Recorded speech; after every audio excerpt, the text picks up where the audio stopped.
Praise the lord. దేవుని ఘనమైన నామమునకు మహిమ కలుగునుగాక.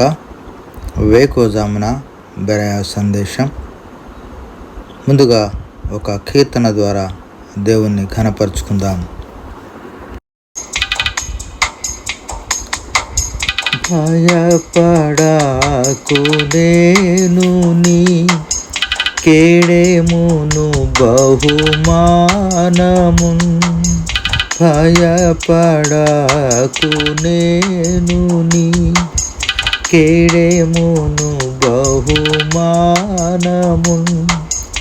అత్యధికముగా చేతునని, అత్యధికముగా చేతునని యెహోవా దేవుడే పల్కెన్.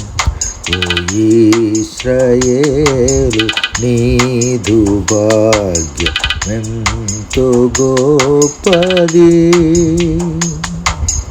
యెహోవా రక్షించిన నిన్ను పోలిన వాడు ఎవ్వడు? యెహోవా రక్షించిన నిన్ను పోలిన వాడు ఎవ్వడు? ఓ ఇశ్రాయేలు, నీదు భాగ్యమెంతో గొప్పది. ఈనాటి దేవుని వాగ్దానపు వాక్యాన్ని చదువుకుందాము. ద్వితీయోపదేశ కాండము 7వ అధ్యాయము 13వ వచనం. ఆయన నిన్ను ప్రేమించి ఆశీర్వదించి దీవించును. ప్రభునందు ప్రియమైన దైవజనమ, ఈ వేకోజామున దేవుడు మనకిచ్చిన ఈ లేఖన భాగాన్ని బట్టి, ఈ వాగ్దానాన్ని బట్టి దేవునికి అనేక వందనములు, కృతజ్ఞతలు.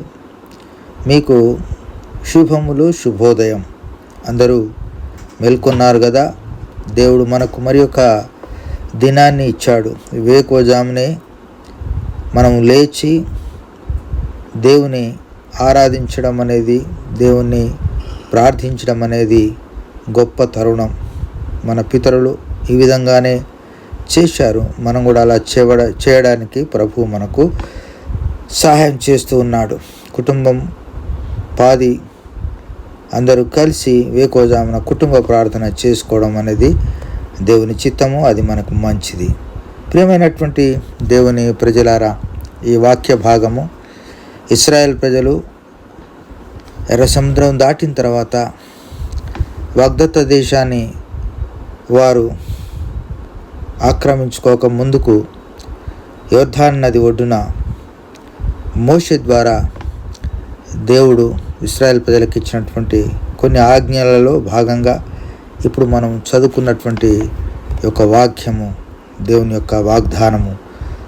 ఆనాడు అబ్రహాం, ఇస్సాకు, యాకోబులకు ఏ విధంగా దేవుడు వాగ్దానం చేశాడో ఆ వాగ్దానాన్ని ఒకసారి తిరిగి జ్ఞప్తికి తెస్తున్నట్లుగా మనం చూస్తూ ఉన్నాం. ఇశ్రాయేలీలు విధులను అనుసరించి నడుచుకున్నప్పుడు దేవుని నుండి ఆశీర్వాదాలని పొందగలరు అని లేవియా కాండంలో 28వ అధ్యాయం 1-4 వచనాల్లో మనం చూస్తాం. అదేవిధంగా ఈ దీవెనలు యెహోవా ఇశ్రాయేలుల పితరులతో తాను చేసిన నిబంధన నెరవేర్పునకు సమీపంగా ఉన్నటువంటి పరిస్థితులను మనము చూడగలుగుతూ ఉన్నాం.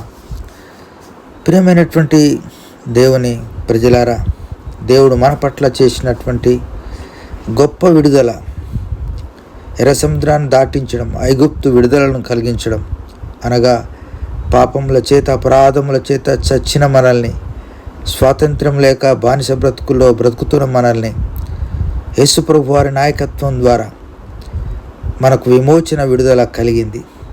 ఎప్పుడైతే దేవుని యొక్క వాగ్దానాలు మన జీవితంలో నెరవేరాలంటే మనం ఆయన యందలి భయభక్తులు కలిగిన వారమై ఈ లోకంలో సాగిపోవాలి.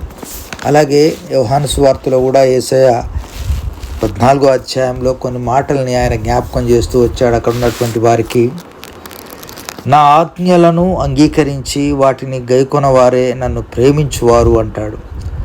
నన్ను ప్రేమించువారు నా తండ్రి వలన ప్రేమింపబడతారు అంటాడు. నేనును వారిని ప్రేమిస్తాను, వారికి నేను కనపరుచుకుంటాను, వారికి సర్వ సమృద్ధిని నేను సమకూరుస్తాననేటువంటి విషయాల్ని అక్కడ యోహాను సువార్త 14వ అధ్యాయంలో మనం చూస్తూ వచ్చాం. కనుక ప్రియమైనటువంటి దేవుని ప్రజలారా, మనం కూడా ఆయన ఆజ్ఞలను పాటించిన వారమైతే ఇశ్రాయేల్ ప్రజలకు ఏ విధంగా దేవుడిచ్చిన వాగ్దానాలు నెరవేరుస్తూ వచ్చాడో అదేవిధంగా మన జీవితంలో కూడా ఆయన నెరవేర్చేవాడుగా ఉన్నాడు. అట్టి కృప మనందరికీ దేవుడు మెండుగా దయచేయునుగాక. రండి, ఈ దినం కొరకు మనమందరము ప్రార్థన చేసుకుందాం. ప్రేమ కలిగిన మా ప్రియ పరలోకపు తండ్రి, మహోన్నతుడా, నీకు వందనములు, స్తోత్రములు, కృతజ్ఞతాస్తుతులు చెల్లిస్తుంటున్నాం నాయన.